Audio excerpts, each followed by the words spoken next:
Welcome back to L. Before you spend that old quarter, stop and look at the date.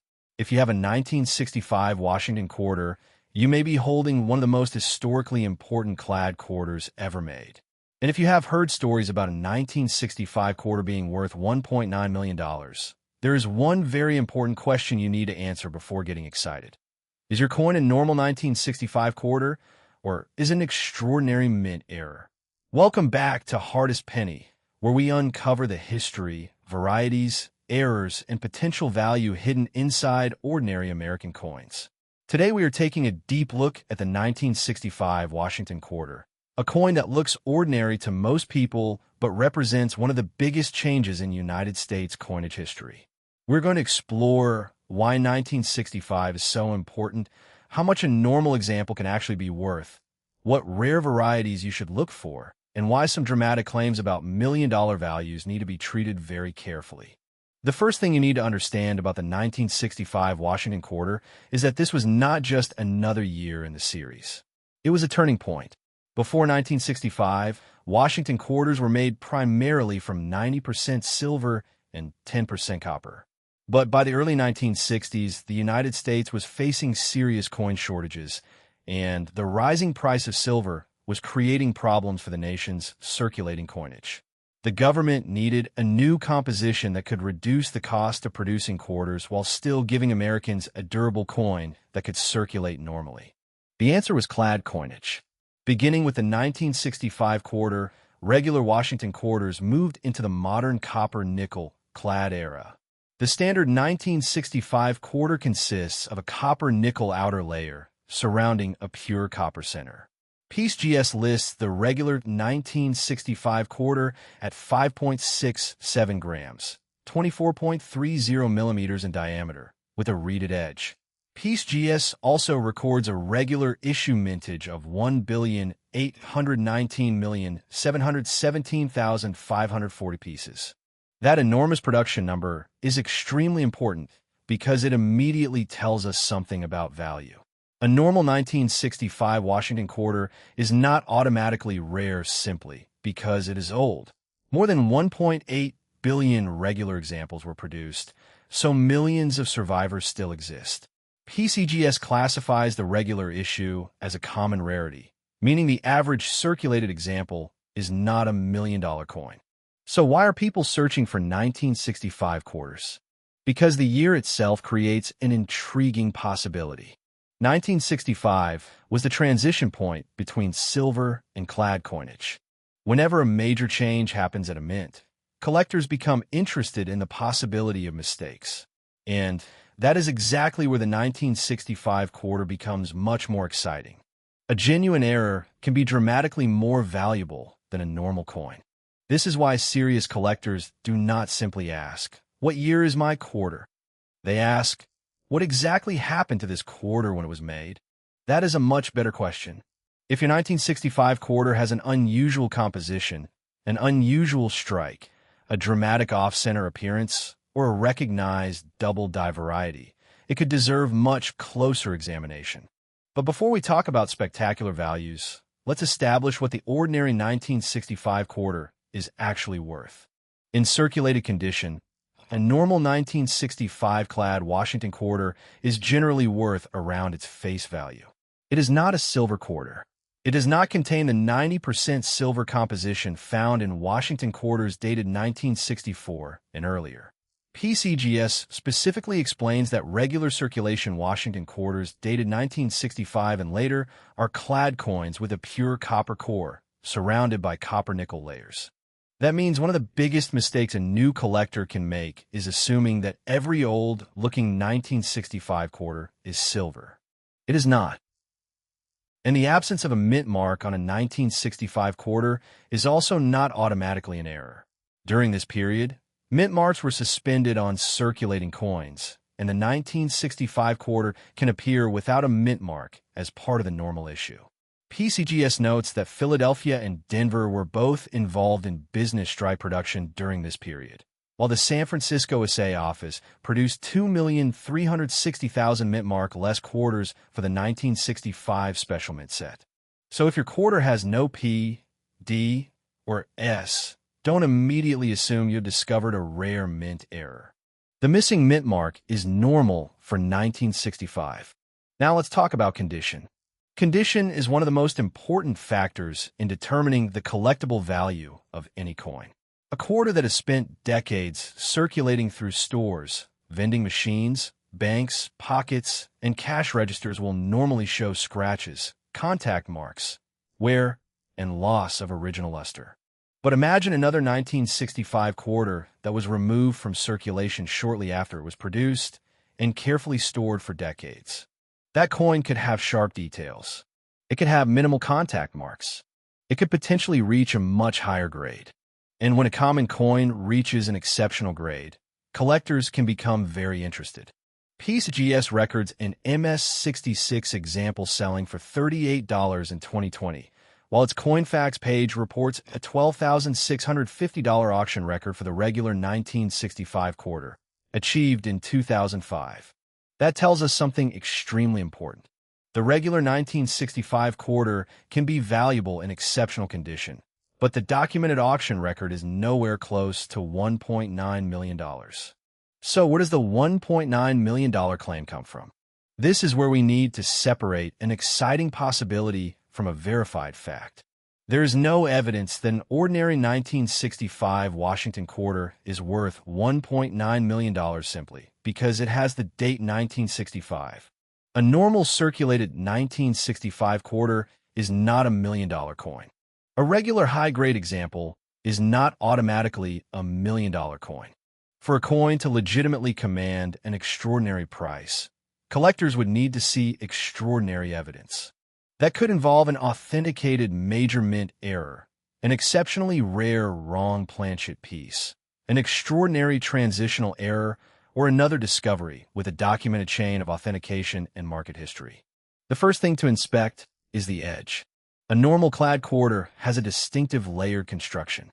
The copper-nickel outer layers surround a copper core. On the edge, you may be able to see the copper-colored center between the lighter outer layers. If your 1965 quarter appears dramatically different, don't automatically assume it is silver. A strange edge can result from damage, environmental effects, alteration, plating, or other causes. But if the entire coin appears to have the characteristics of an incorrect planchet, that is something worth investigating. The next thing to check is the weight. A standard 1965 quarter should weigh approximately 5.67 grams.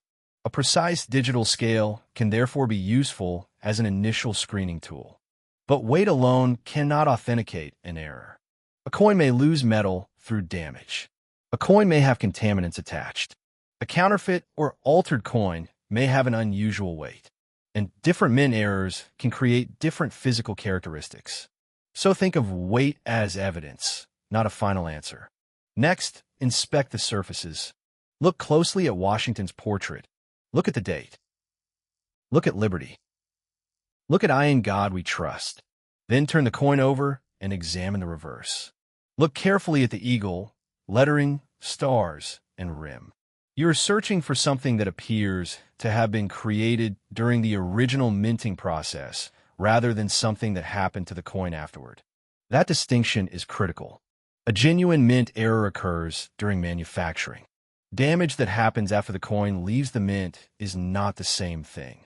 For example, if somebody bends the coin, scratches the surface, drills it, melts part of the edge, or chemically changes its color, the coin may look unusual, but that does not make it a valuable mint error.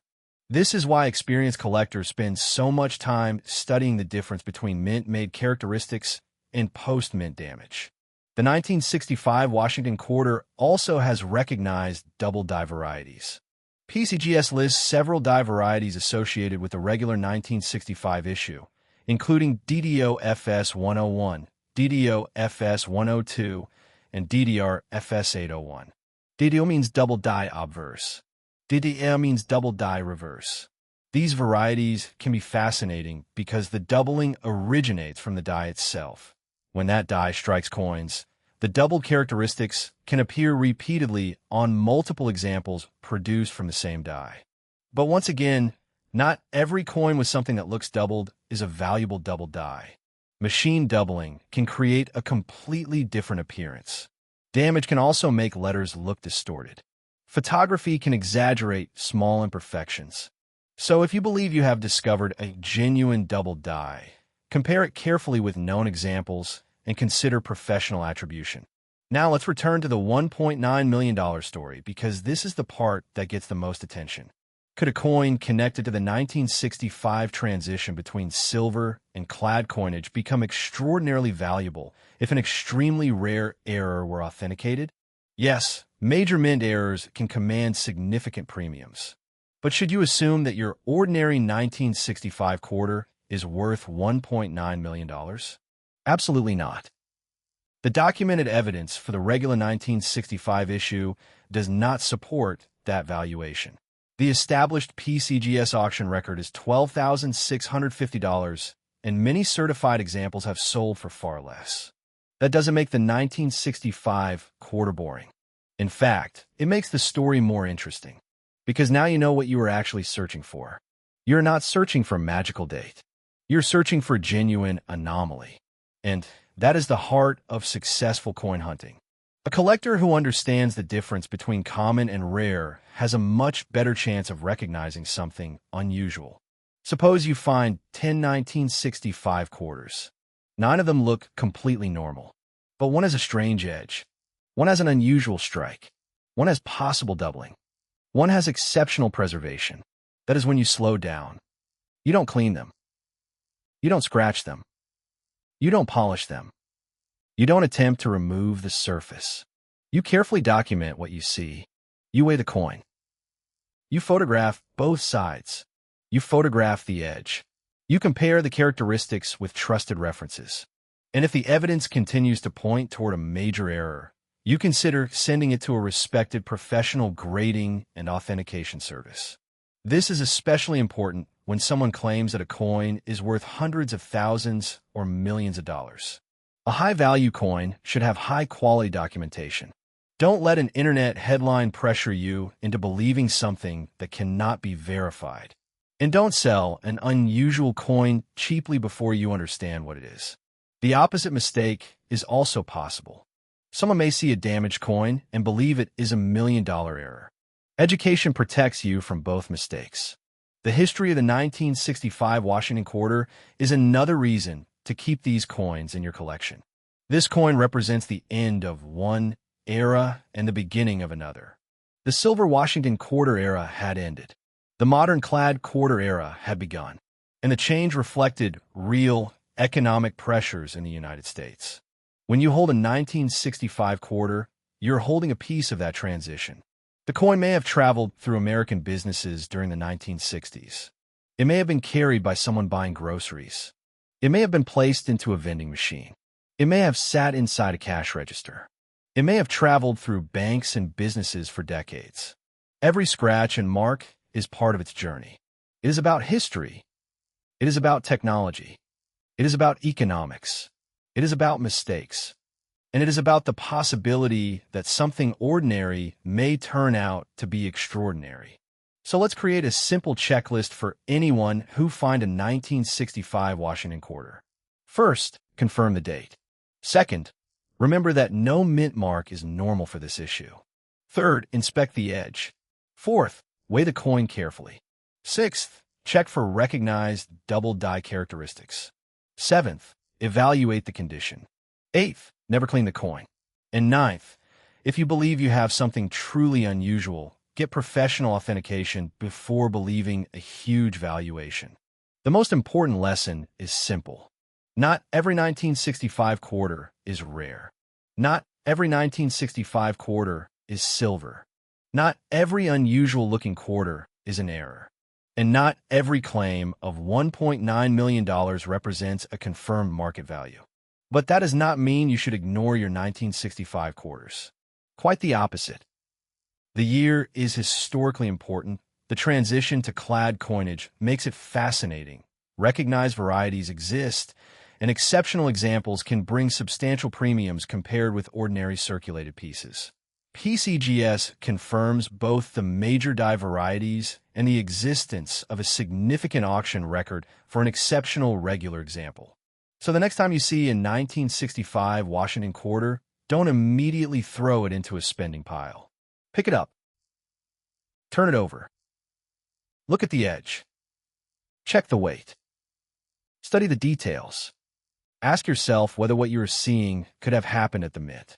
Because sometimes the most valuable part of a coin is not the date printed on it. Is the story behind how that coin was made. And if you ever discover a genuine 1965 Washington quarter with an extraordinary mint error, that is when the conversation becomes very different. A normal quarter might be worth 25 cents. A premium, uncirculated example can bring more. A recognized variety can attract serious collectors. A major authenticated mint error can be worth substantially more. But a $1.9 million valuation should never be accepted without extraordinary proof. That is the difference between coin collecting and coin speculation. Here, at Hardest Penny, we want to search for the real treasures, not just repeat sensational claims. So if you had a 1965 Washington quarter sitting in an old jar, inherited collection, coin album, bankroll, or box of change, take another look. You might not have $1 million coin. You might have an ordinary quarter, but you could also have a fascinating piece of American history, a high-grade survivor, or a coin with a genuine variety that deserves further investigation. And that possibility is exactly what makes searching through old coins so exciting. The next time someone tells you that a 1965 Washington quarter is worth $1.9 million, don't simply believe them and don't immediately dismiss them either. Ask the most important question of all. What specific coin are they talking about? Is it a normal 1965 clad quarter? Is it a certified double die? Is it an authenticated wrong planchet error? Is there a documented auction record? Or is the number simply an internet claim? That question can save you from both disappointment and missed opportunities. So check your coins carefully, protect anything unusual, learn the facts, and remember that the greatest discoveries in numismatics often begin with a simple quarter that someone almost spent. This has been Hardest Penny, and if you love rare coins, valuable errors, old American money, and the hidden stories behind everyday change, make sure you subscribe, turn on notifications, and keep searching. Because the next coin you examine could be completely ordinary, or it could be the coin that makes you stop and say, wait a minute, what exactly am I looking at?